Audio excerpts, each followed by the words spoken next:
All right. Good afternoon, everybody. First, I want to say to Tristan, thanks so much for giving me the opportunity. Well, first, let me say thank God for blessing me to be able to be here with you guys on this great day and tell my story, or a piece of my story.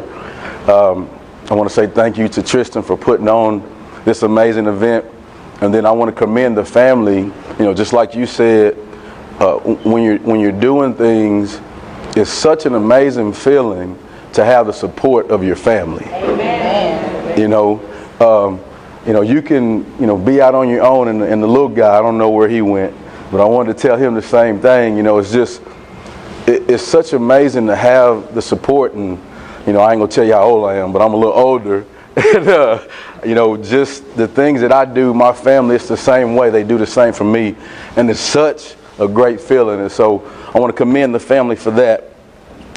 But my goal today is to give you a present. And you all like presents, huh? Everybody like presents? Okay, me too. I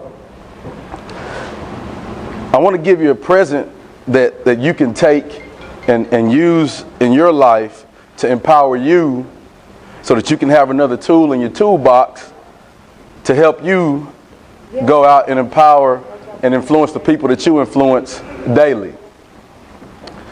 Superheroes need superpowers to do their thing. Even life coaches need life coaches. That's right.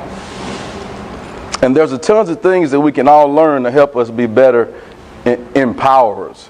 And some of these things, like you said, I'm going to tell you a little bit about my story, growing up with a single parent mother. And so, these are things that I'm going to share with you today. Is something that I observe from her on a daily basis. In the summer, my family, we're blessed to go on a vacation, one vacation a year.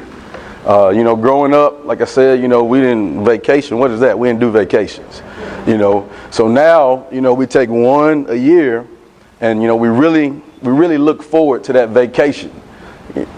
And so, being that I'm on a teacher's budget, we have to move efficiently and plan efficiently, because it doesn't just happen, if that makes sense.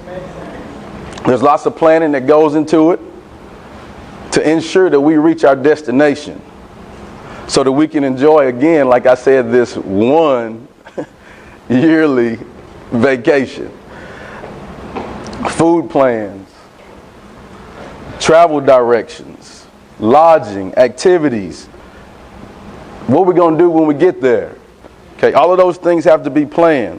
And as you can see, I put the food plan first because that's important to me. I don't do nothing without making a food plan. Okay? So we don't make any plans without making a food plan first. Today I want to talk to you about the daily practice to maximize your potential and live a successful life. Like she said, I have a YouTube channel, The Success Chronicles, and I've been blessed to interview a lot of different people, all walks of life, and talk about their path to success. I'm a music guy, food guy, music guy. I like music. So, just like the Drake song, I just want to be successful. And so I've always been a learner and an observer to see what people do to be successful. And what I want you to understand is, yes, we know the destination that we want to get to, but if we don't take the proper steps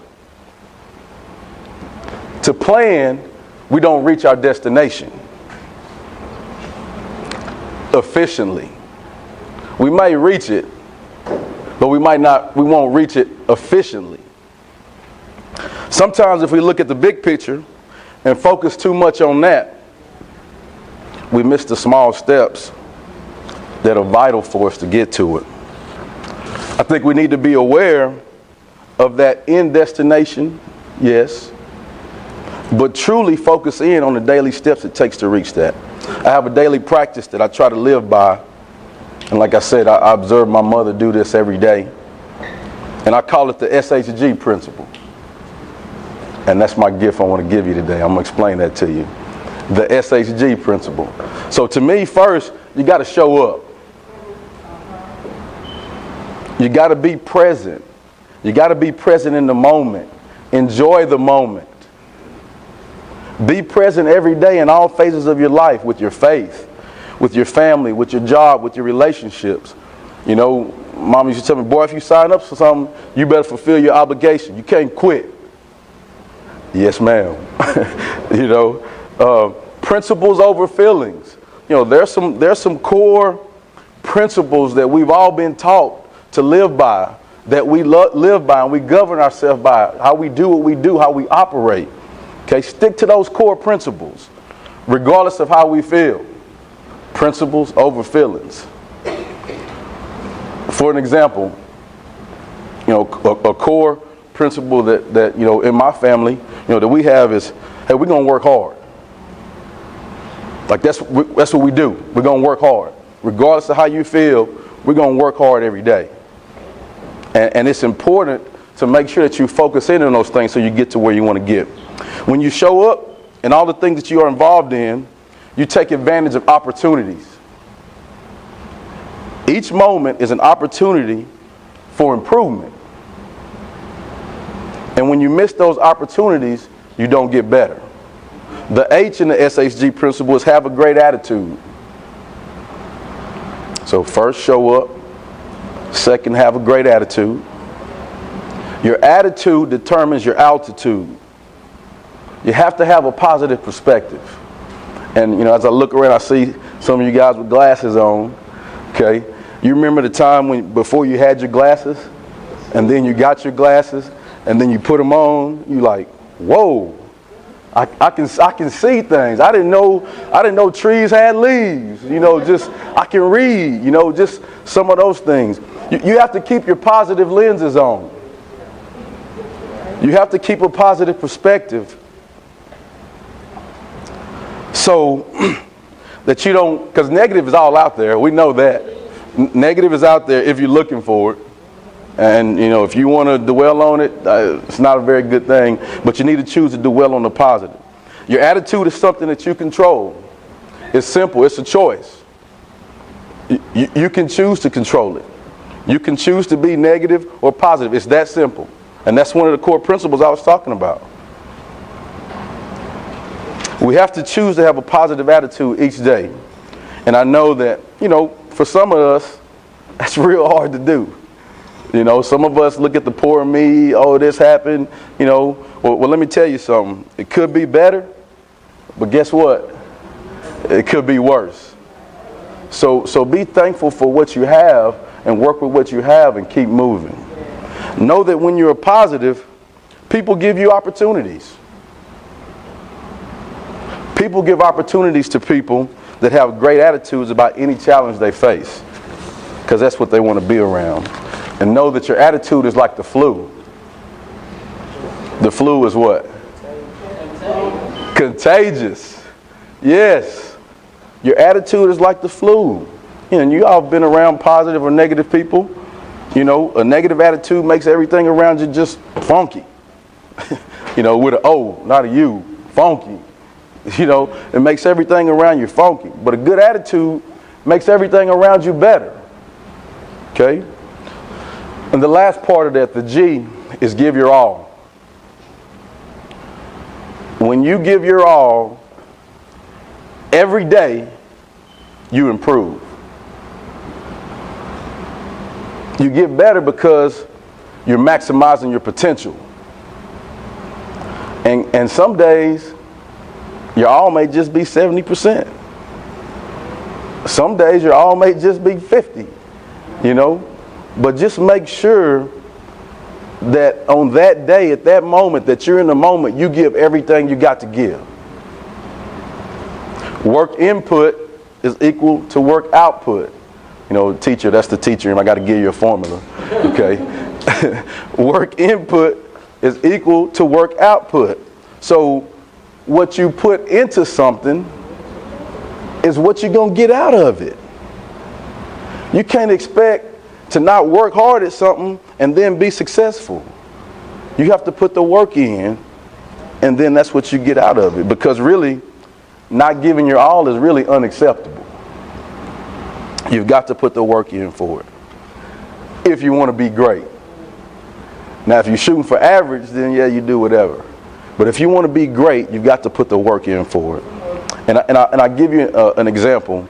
You know, I strive to be a great father because I didn't have that.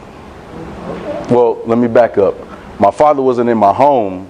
I did have a good father. I want to make sure they did. And I commend my mother for being the great Christian woman that she was and allowing their differences to not get in the way of them raising us. And I'm appreciative of that. But there wasn't a father in the home. So I strive to be a great father. And I'm there with my son every day. And so, you know, I work long hours. I get up early to attack my daily tasks. I work long hours with everything I do as far as teaching and coaching and the other things that I do. But when I get home, I'm exhausted. And if I get home, my son says, hey, Daddy, let's go ride bikes. Let's go play this game. You think I'm going to tell him no? Regardless of how I feel, I got to stick to those core principles. I got to give that little boy everything I got to make sure that I get quality time with that little dude. Regardless of how I feel, regardless of how tired I am. And then in turn, he'll see that and he'll do that for his kids because I've shown him that. Again, opportunities come to you when people see that you will have a great attitude and you give your all. So in closing, the S.H.G principle is something that creates good habits in our lives. And as you know, good habits create routines. Routines establish consistency. Consistency, it builds trust. Self-trust, because it gives you confidence in what you're doing. And others trust you because they know that you're dependable. So show up, have a great attitude, and give your all as you empower. Thank you. God bless.